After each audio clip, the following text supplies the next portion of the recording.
What's going on, people? We are Tottenham TV, back here for another episode of Player Ratings as we lost 1-0 to Vitesse last night out in Arnhem in our third Conference League game, which leaves us third in the group going into the final three games. Let's get into it, and let's start off with Pierluigi Gollini. We gave him a 5. To be honest, he was fairly untested. He did make a couple of saves on the night. The goal that did go in, I felt maybe he could have done it a bit better. It was a hard shot, quite close to him. Maybe I think, did he get a hand to it? Maybe he did get it. Went under his arm. Went under his hand. Should have done better than that. But apart from that, there were a couple of nervy moments. But all in all, not too bad.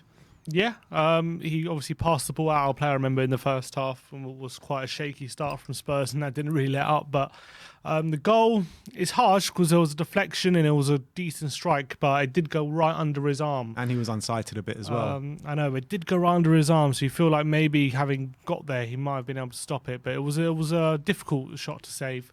But yeah. I remember the first half he made a good save from the striker when he came out really well, cut the angles out. But other than that, I didn't have too many saves to make. Yeah. Let's move on to Tanganga. We gave him a 5 all round. I mean, he did his job okay defensively. I thought he played his part in a good back four, to be honest, but just didn't do enough to impact the game going forward, in my opinion. You know, when you're at right back, when you're at left back, you need to do more going forward. And, you know, we were toothless going forward throughout the whole team, and the fullbacks didn't help. Yeah, and you expect them to like retain a bit of possession, maybe become a bit of an outlet when you're in the final third, and he's just not able to do that. He just doesn't seem quite comfortable when he's in possession of the football, really. And he seems to kind of make his mind up very early what he's going to do with it, and then whatever happens, he sticks to what his initial thought was, despite even if, you know, things change and circumstances change, he doesn't kind of change what he's going to do. So is a bit of a problem, I feel, with Tanganga at right back. And I keep saying he definitely plays like a centre back at right back. Yeah. Let's move over to Joey Rodon. 5s all round from us. In my opinion, he was probably the most shakiest out of the back four on the night last night. There were some really nervy moments in the opening exchanges in the first 5-10 minutes. But after that, he did grow into the game, became a bit of an aerial presence for us at the back. But there were those shaky moments that were quite worrying last night. Yeah, he did seem a bit uncomposed, and he was giving the ball away quite cheaply, and he just didn't seem very comfortable out there. But I think all in all, like when it comes to blocking shots and heading away crosses and clearances and stuff like that, it was fine. But when we're like trying to build play up from the back, he just didn't seem comfortable when he was being pressed by the Vitesse players. And that could be because he didn't have much help, which is true. But as well, I just felt like he seemed nervous, and that was a problem. Yeah, let's move on to Big Davinson Sanchez. 6s all round. In my opinion, probably our best performer on the night, trying to work his way into Nuno's first team. And, you know, didn't do himself a disservice. I thought he was quite good coming out from the back, quite aggressive, good in the air. There was just that one moment where he headed it into real danger. But apart from that, I thought he dealt with everything that came his way quite well.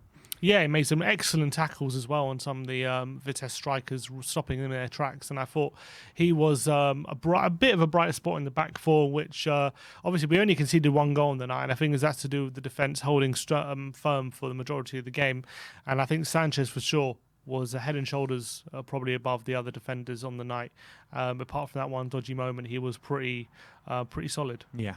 And the last of the back four is Ben Davies. 5s all round from us. Look, I thought defensively he did his job, Ben Davies, last night. But again, like Tanganga, just no thought of going forward whatsoever from Ben Davies. And, you know, when captain on the night, people are looking for him for inspiration. There's just nothing to be had there. I mean, he's a limited player. We all know that. And he showed that last night. Yeah, he's so average, isn't he? That's the thing. He's very... He's never going to be that fullback. He's declined, I think, in the past few years. That's the problem. In these kind of games, he used to get forward quite a bit back in the day in Europa League and get assists. But yesterday, he didn't get forward at all, really. Wasn't able to feed any passes into the forward line. And it was just a very average performance, from an average fullback. Yeah, which moves us over to Harry Winks and talking about decline. No one's declined as much as this guy. We've given him a 3s all round. And you know what? the midfield got completely overrun yesterday, and that was massively due to him. When he did get on the ball, wasn't really doing much in terms of linking any sort of midfield to midfield or midfield to attack. I mean, what did he provide on that pitch yesterday? Nothing. Absolutely nothing. And for a player who wants to be playing regular football, for a player that wants to get back into the England squad, for a player that wants to get back into Tottenham's first 11, he is a long, long, long way off that. Yeah, and it's another poor performance from Wiggs, I must say.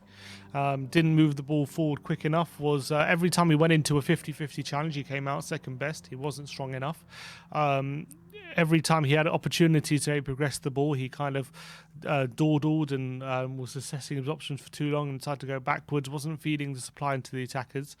And when you're not doing either of them, it leads to another performance where you're left thinking, how far down has he fallen? And he himself admitted today that how bad he's struggling for confidence. He's very low on confidence. He's struggling to get a rhythm of games, and he wants regular game time and stuff like that. But if we keep performing like that, how can he be picked? It just doesn't. You can't. No, exactly. Which moves us on to Giovanni Lo Celso, fours all round. This one is the most upsetting to me because he's the one that's really been performing for his country. He's a player that you say has got the ability, that everyone says, well, I say anyway, that's got the ability to definitely knuckle down a place in the first team. But whenever he gets given the opportunity, not whenever, but a lot of the time when he gets given an opportunity, he does not take it. And last night was another example of that. I thought there were some good moments from him in the game. There was one moment where he burst through the middle of the pitch, and that resulted in one of our only chances of the game. But there was just so many lackluster moments in there from him. Him in the middle of the park, he was also a big reason why our midfield got completely overrun. Not aggressive enough, not impacting the game enough, and just silly moments in there and sloppy moments in there from him. Yeah, disappointing from a player who I really rate. I always back Lo Celso, and he kind of seemed like the game was beneath him yesterday with some of the actions he was taking. I do feel like a lot of the time he was the only one trying to progress the ball, trying to charge through the midfield, and it was difficult for him to try and do that by himself. And then also he's doing a lot of the defensive work, and he's getting overrun, and then he's getting frustrated that no one's helping him, and it led to what in the second half, most of the second half was him really having a really poor attitude towards the hard work you need to do to get over the line. He's flailing his legs at things, and he's not tracking back when he loses the ball, and he's playing silly, sloppy passes, and that was really frustrating from Lo Celso. And it was after great performance for Argentina in the international break. He's come back, didn't play on the weekend, and had a chance yesterday to really show Nuno that he wants to be part of the first team, and he didn't take it at all, and that was a massive shame. Definitely. Let's move over to Dele Alli. First time we're giving a difference of score. Sim going for a 3, I'm going for a 2. And I've said before that I'm starting to run out of excuses for Dele Alli, starting to run out of ideas for him. And now I think I've completely run out now. And when you look at the stats from his performance last night, what did he do on that pitch yesterday apart from run around a bit? Literally absolutely nothing. 0 key passes, 0 shots, 0 dribbles, 0 tackles, 0 interceptions, 0 blocks, 0 ground duels won out of 8 tried. You know what I mean? Just this guy provided absolutely nothing. And in my opinion, lucky for me to give him a 2. Yeah. I don't know why I gave him a 3, but I gave him a 3. But it just wasn't too kind. Yeah, maybe, but it was shambles. No, wasn't getting involved in the attacking play. Wasn't really contributing when we're under the cosh. Really, not really helping out Winks and Lo Celso. He did a few. The only thing I can remember, he did a few nice presses where he was able to win the ball high up the pitch a couple of times. We didn't make the most of it, though. There was one time I think we had a 4-on-2, and there was Dele there, and he just doesn't make the most of the counter-attack. And it's getting old now with Dele about his lack of performances and lack of any showing on the pitch. And I'm just starting to wonder whether we're ever going to get any sort of performance, whether he's capable of any performance anymore that we expect of him. And maybe we're just expecting him to be a number 10, even in a game against Vitesse, is probably beyond him at this point. Yeah, and it's like every time he's on the ball, he either does something stupid and loses it, or takes too long to make a decision and then loses it. He just can't keep the ball. And And when he does keep the ball, it's just too long and the moment's gone. So, I mean, I don't know where to go with Dele Alli anymore. I really don't. But let's move on. Let's go to Steven Bergwijn. Threes all round from us. I mean, Nuno was talking him up before the game. He was talking himself up as well before the game, saying there's a lot more to come. Nuno was saying that he feels good. Let's see if he plays good. And he most definitely didn't play good. I thought that he started the game quite energetic. I thought that we're going to get a good performance from him on that left-hand side. But after that, he just did not get on the ball, did not impact anything. No dangerous runs, nothing from him.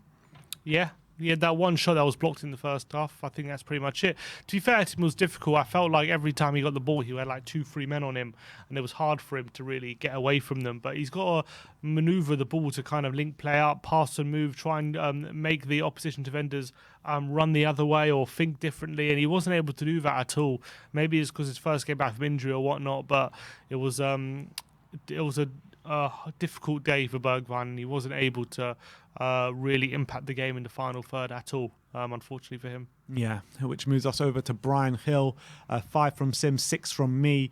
Look, I thought that the effort was definitely there on the night from Brian. I thought he was running around, making himself a nuisance, trying to make stuff happen. Our best chance of the game fell to him with a lovely shot that cannoned off the crossbar. But look, I felt sorry for him last night because no one else was putting in the effort that he was putting in last night. But yeah, that's all I got to say on Brian. Yeah, I thought he was okay. I definitely I gave him a 5, and that's the highest of all the attackers that I've given. So I do think he was better than anyone else in the final third. And that shot was definitely the closest we came to a goal, and it was a lovely effort as well. First time on his left foot, which crashed against crossbar. But other than that, I didn't see again too much from him. A few nice touches here and there, but wasn't really doing much in the final third. But he was doing more than the other players, which says more about them than it does about him. But yeah, decent showing, but still not enough. Last but not least of the starting 11, Dane Scarlett. Sim gives him a 4. I gave him a 5. The reason I'm giving him a 5 is because I think that he was a lot more involved in this game as to prior games. I thought that, yeah, he wasn't really the focal point up top that we needed, but he was definitely running around a lot, trying to make himself a nuisance, trying to be aggressive, trying to go in for tackles, coming deep, and also defending for the team as well, which more you could say than players like Dele Alli and stuff like that. But it's just his sheer presence up front and his physicality that you can see. It's just a boy against men in the team. But, you know, with that, I felt that he put himself about a bit with no real success at the end of the day. Yeah, again, I think it was a bit anonymous, unfortunately. I know he tried and he was a bit more involved than the other games. I wouldn't say it was drastically improved. It was maybe a bit better. But I would say that he was definitely competing with the centre-backs a bit more, but more often than not coming off second best.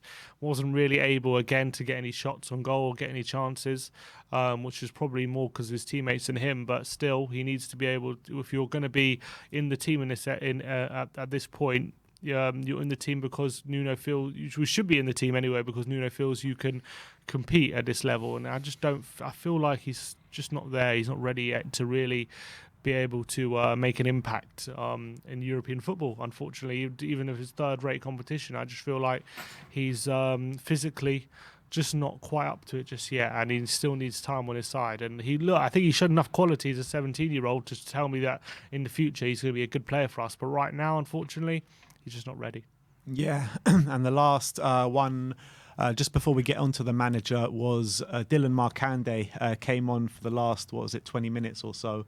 And he is tiny. He is tiny. He's very we small. thought Dane Scarlett was small. This guy is really tiny. And look, he was also running around a lot trying to get involved. But every time he came up against the defender, I mean, the defender got the better of him at the end of the day. Yeah, he had, except for one moment, he did a really nice dribbling on the right-hand side, won a free kick. I felt like he could have actually slipped in Bergwijn or slipped someone in, but he waited too long, got fouled.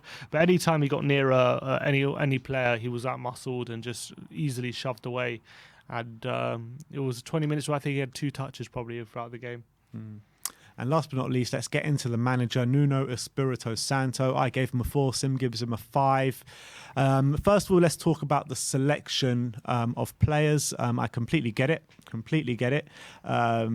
But I completely get why he left 11 players at home as well. But I don't agree with it. I don't agree with it, because we've seen with these players time and time again, you can't trust these set of players as a whole. And if you can't trust them, yeah, fine, put them on the pitch in the Europa Conference League, but at least have some players on the bench that can impact the game. Basically, what Nuno said yesterday was, we're going to give these players a go, and we're not going to have any options off the bench to change it if things are going wrong. And that's unfortunately, I think that if you're going to have a chance of winning this game, you're going to need to have at least some of the big guns on the bench. And Nuno didn't fail to see that, unfortunately, and we lost the game, and we had no options off the bench to change it. In terms of the personnel and the tactics and what have you, I don't really have too much of an issue with it, because I think that it's the personnel, and I have an issue with the personnel, and that is nothing to do with the tactics, in my opinion. Yeah, I think when it comes to Nuno, I was fine with his decision to leave, even if it meant losing this game. I think he's got his priorities right for me. I think it was more important to make sure that everyone's available for Sunday, rather than take some players with him, if that's the decision he's made, rather than take some players with him to Vitesse to try and win their game. I think it's probably good in the long term for these players who are playing, a lot of them who played the 90 minutes, to get all 90 minutes instead of, it not working after an hour and then swapping them for Kane and Son and not really learning anything. I think it's probably good for them to get more minutes on the pitch and regain that match fitness and sharpness and stuff like that. So, it cost us a result, and that's obviously a bad. That was obviously bad, but I think in the long term it might benefit us. So, I gave him a 5 because we ended up losing, or he couldn't get the strategy right to try and win this game. I thought it was more to do with the tactics and the personnel, but I feel like in terms of the selection, I'm not bothered really, personally, about him leaving them at home. That's just my opinion. I mean, yeah, you say there's more to tactics than the personnel, but every single time we play these players, it's the same result. You know what I mean? The same result. Winks, Delhi. When all these players come together and play, we always lose. So, I don't know. We'll see what happens in the next Conference League game. But that is our player ratings. Let me know in the comment section below if you have any thoughts regarding any of these player ratings. Let me know your player ratings in the comment section below. Like, subscribe, and comment. And as always, come on, you Spurs.